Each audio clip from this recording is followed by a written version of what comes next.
NEET परीक्षा धांधली मामले में राजस्थान के झालावाड़ मेडिकल कॉलेज के एक और डमी स्टूडेंट का खुलासा हुआ है। ये पैसे लेकर नीट अभ्यर्थियों के बदले एग्जाम में बैठते थे। आरोपी छात्र को दिल्ली पुलिस ने गिरफ्तार किया था, जो फिलहाल जमानत पर है। दिल्ली के वसंत कुंज थाने में बाकायदा इसकी एफआईआर भी दर्ज है।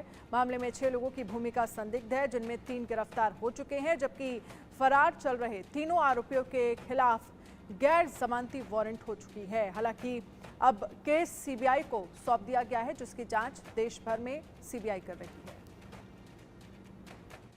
नीट धांधली मामले के अंदर झालावाड़ मेडिकल कॉलेज के एक और स्टूडेंट का नाम सामने आया है। गौरतलब है कि इस स्टूडेंट को पुलिस ने और सीबीआई ने गिरफ्तार भी किया था, जो अभी जमानत पर है।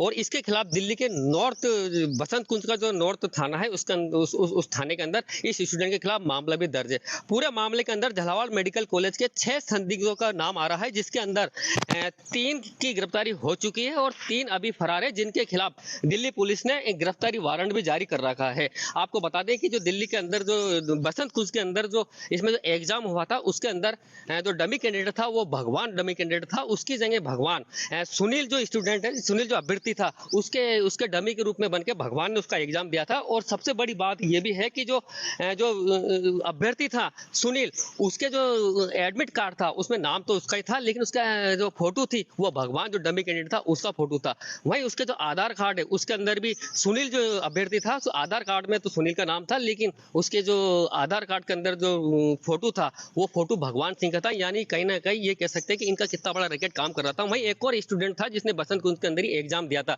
जिसका नाम है हिमांशु। ये हिमांशु एक डमी कैंडिडेट है जिसने सुरेश बिश्नोई के नाम से एग्जाम दिया था। इसमें भी यही चीज करी इसने हिमांशु ने कि जो एडमिट कार्ड था सुरेश बिश्नोई का, तो उसके सुरेश बिश्नोई के एडमिट कार्ड के अंदर नाम तो सुरेश बिश्नोई का था, लेकिन उसके अंदर हिमांशु ने अपना फोटो लगा रखा था। यहाँ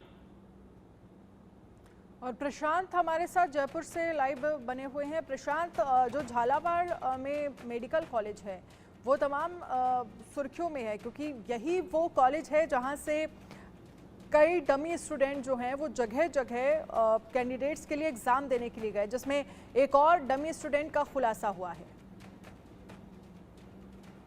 जी बिल्कुल, देखिए कहे कि जहां अन्य राज्यों से पेपर लीक जैसे प्रकरण सामने आ रहे हैं, उनके तमाम सबूत पाए जा रहे हैं, फिर वो जले हुए पेपर हो या किसी भी तरीके से ये बात साफ हो रही है कि पेपर लीक कितने बड़े स्तर पे हुआ है। भाई अगर राजस्थान की बात करें तो राजस्थान से लगातार जो है डमी कैंडिडेट की जो है सूचनाएं निकल कर आ रही है। इससे पहले जोधपुर से एक हुक्माराम नामक व्यक्ति डमी कैंडिडेट के रूप में पकड़ा गया था। उसके बाद दिल्ली पुलिस की बड़ी कार्रवाई देखने को मिली थी, जहां पर इसी कॉलेज से, जिसका हम जिक्र लगातार कर रहे हैं, झालावाड़ मेडिकल कॉलेज, इससे करीबन 10 गिरफ्तारियां की गई थी, जिसमें से करीबन 8 दिल्ली पुलिस की तरफ से की गई थी और 2 जो कहे कि मुंबई क्राइम ब्रांच की ओर से की गई थी। मगर जो दिल्ली पुलिस ने गिरफ्तारियां करी थी वो सभी 8 लोग अभी जमानत पर बाहर है। और इन पूरे प्रकरण में जो झालावाड़ मेडिकल कॉलेज का जो प्रकरण है, इसमें करीबन 6 लोगों की भूमिका संदिग्ध बताई जा रही है, जिनमें से 3 लोगों की गिरफ्तारी हो चुकी है और 3 लोग इस समय फरार है। अब जो नया मामला निकलकर सामने आया है वो झालावाड़ मेडिकल कॉलेज का ही है। इसमें से 2 उसी कॉलेज के 2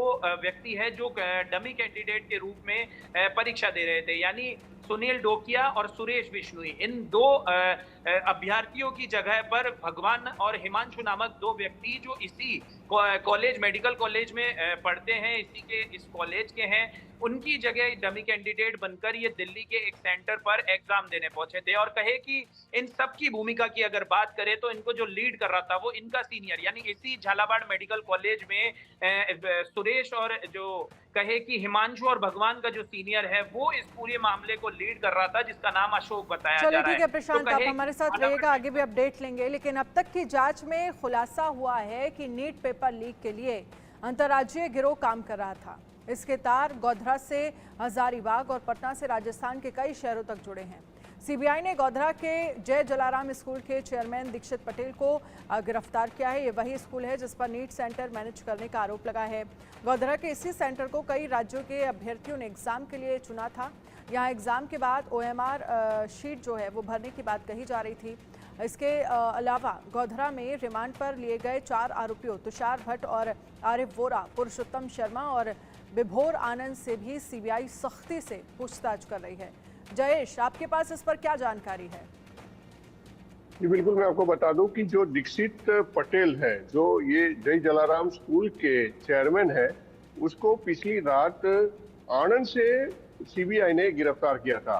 जैसे मैंने बताया था कि 4 जगहों पर सीबीआई की छापेमारी हुई थी, वहां पर कई लोगों की पूछताछ की गई थी। उसमें से आणंद से जो दीक्षित पटेल है उसको सीबीआई ने कल रात को ही डिटेन किया था। उसके बाद आज उसको गोधरा कोर्ट में पेश किया गया था, रिमांड के लिए मांग की गई थी, लेकिन गोधरा कोर्ट ने उस शख्स के रिमांड देने से इनकार कर दिया और सीबीआई को यह कहा है कि अहमदाबाद कोर्ट से उसकी रिमांड ली जाए। तो अब सीबीआई की जो टीम है उन्होंने गोधरा सीबीआई कोर्ट के अंदर इसके रिमांड की अर्जी लगाई है और हो सकता है कि देर रात तक उसका जो भी है फैसला वो सीबीआई कोर्ट दे सकती है या फिर कल दे सकती है।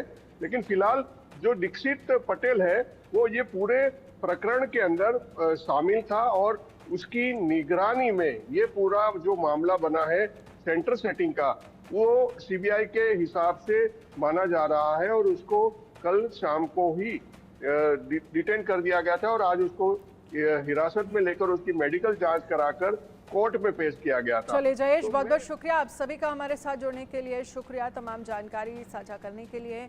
पेपर लीक की सारी कड़ियों को एक एक करके सीबीआई जोड़ती जा रही है और अहम किरदार अब शिकंजे में आते जा रहे हैं। हम आपको इस पूरी कहानी को सिलसिलेवार समझाते हैं। किरदार नंबर 1, हजारीबाग के ओएसिस स्कूल के प्रिंसिपल एहसान उल हक। इसी शख्स पर आरोप है कि उसने अपने ओएसिस स्कूल में पेपर निकाला और आगे माफिया तक पहुंचाया। एहसान उल हक की संजीव मुखिया गिरोह से रिश्ते का शक बताया जा रहा है। सीबीआई रिमांड में ओएसिस स्कूल के प्रिंसिपल एहसान उल हक से सीबीआई पटना में पूछताछ कर रही है। इसके साथ ही स्कूल के वाइस प्रिंसिपल और एक लोकल पत्रकार को भी सीबीआई ने गिरफ्तार किया है। आपको बता दें कि देखिए किस तरह से दिल्ली एनटीए के पेपर जो है एनटीए से पेपर भेजा गया, हजारीबाग ब्लू डार्ट को मिला, फिर हजारीबाग बैंक को भेजा गया, फिर Patna learn play school answer रटवाए गए, वहां पर बिठाकर अभ्यर्थियों को पटना लीक पेपर की कॉपी जो है वो भेजी गई।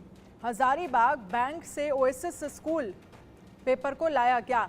अब ये सवाल है कि इस पूरे दिल्ली से लेकर हजारीबाग तक जो हम आपको दिखा रहे हैं कि कहां से कहां तक पेपर पहुंचा, यहां बीच में कहां पर स्कैम हुआ, कहां पर पेपर लीक हुआ, कैसे पेपर निकाला, किसने पहुंचाया और फिर बाकायदा छात्रों को किसने पेपर रटवाया, ये तमाम सवाल हैं जिनको लेकर सीबीआई जांच कर रही है।